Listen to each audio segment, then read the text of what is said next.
which we believe is very important movement for the entire Canadian fashion industry, known as Revamped Canadian Fashion. Fashion shows are fun, yes, but there comes a point where we need to educate ourselves and become aware about the logistics and around the logistics that revolve around this industry. The Canadian fashion industry is under a lot of turmoil right now. As some of you may know, this past summer, Canada's fashion capital city, Toronto, had recently lost its Fashion Week. A reason as to why it got canceled is due to its founder, Robin Kay, selling the show to American production company IMG. Something many people were not aware of. In 2014, Ottawa lost its Fashion Week as well, and in 2013, Montreal also lost its Fashion Week. Fashion Week was the open door for many up-and-coming designers, and just like Inez, and it was their key to the industry, and all of that is now gone. So what is there left for Canadian designers? What is there left for Canadian bloggers, Canadian innovators, and Canadian publicists like myself?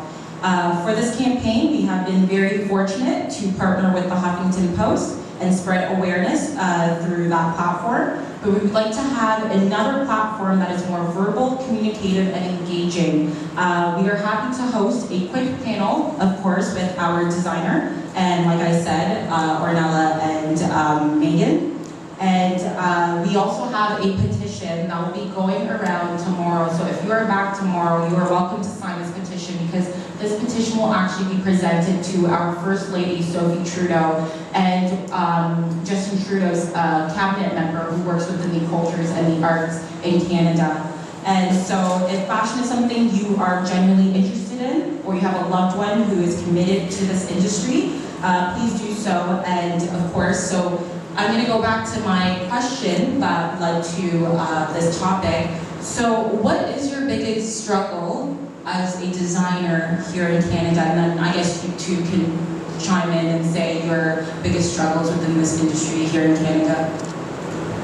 The biggest struggle, and you see it with all designers, is the funding. There's not a lot of good funding. Even though Toronto and Montreal did cancel out Fashion Weeks, they still have better funding for entrepreneurs, for design students, even something as simple as covering the cost or giving you a startup to help with supplies and stuff. Unfortunately, fashion is very expensive to start, so when you're not able to advertise yourself as much and connect and network with other people in the industry and learn from them, making money is going to take a while, so you're constantly pulling money out of your own pocket. So the biggest challenge for me and anybody I've talked to in the fashion industry, they've either had to move out of Canada to be successful, or they just stopped and gone somewhere else that they might make more money in just because the funding isn't there. Just wanted to add one more thing. Before Ornella and Megan go on to explain what they've had to struggle with, I just wanted to get Megan to quickly explain what a fashion council is, which is the cause that we are fighting for. So Megan, you can just quickly explain what it is, and then. All right, so for those of you guys who don't know what a fashion council is, countries like Britain and the United States have fashion councils that basically oversee their fashion industry. So they deal with the fashion weeks, they give funding, they give grants for students to help aspiring designers, to help current designers get their work out there and make fashion more prominent in their society and their culture as a country. And currently Canada does not have one of those at all. So all of these fashion weeks are independently run, independently funded, and we don't have any sort of council or industry at all that oversees our fashion currently.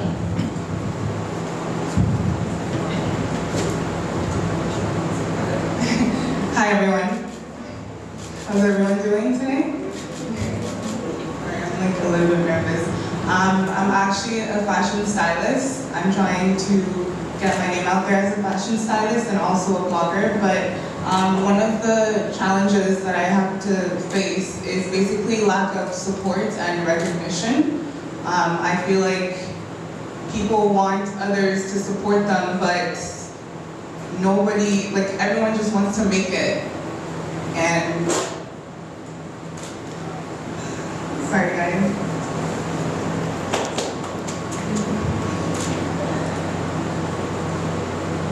Yeah, so what I was saying was, there is no lack of support and recognition, and especially living in Ottawa, when people think of Ottawa, they don't think about fashion in Ottawa, and they associate Ottawa with, like, let's say hockey.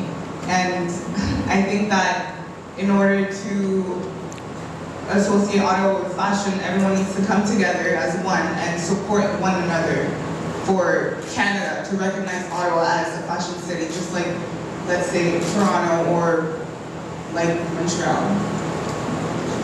Yes.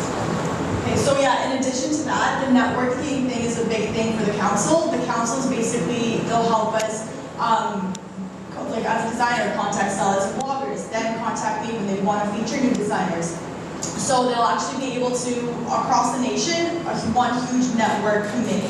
So that's something that would help us out. So instead of me spending a year searching for her or meeting her randomly, I can go on the council and I can figure out specifically who, what city, what my target market is, and I can directly go to that person and communicate with them. And that's one of the reasons that the council will also help. And by the way, if you guys have any questions, if anyone has any comments, please feel free to raise your hand or chime in as well. But my question is, what could be the real reason as to why Canada and Canadians don't support fashion, especially Canadian fashion? Like, is there a reason why Canadians would rather go to the States to purchase clothing, or they would rather turn towards, a big-time Italian or French designer? Why are they so quick to turn their backs on Canadian designers? The biggest reason for that, again, is because of the council. I can have my own Facebook page, my Instagram page, I can have 1,000 followers, but at the end of the day, people aren't getting to know Canadian designers enough and as fast as they could be. And that's again where the council would come in, where they would have a list of Canadian specific designers, they would have a list, instead of just people having a list of graduates from a University of Toronto or something like that, you have it across the nation. And again, that's for the networking. And yeah, I feel like Canada loves fashion, they just don't realize that there's haute couture fashion right here in Ottawa. People don't know that, and it's a lack of advertising, lack of funding. We're not able to advertise ourselves to the masses, and it's because of the funding.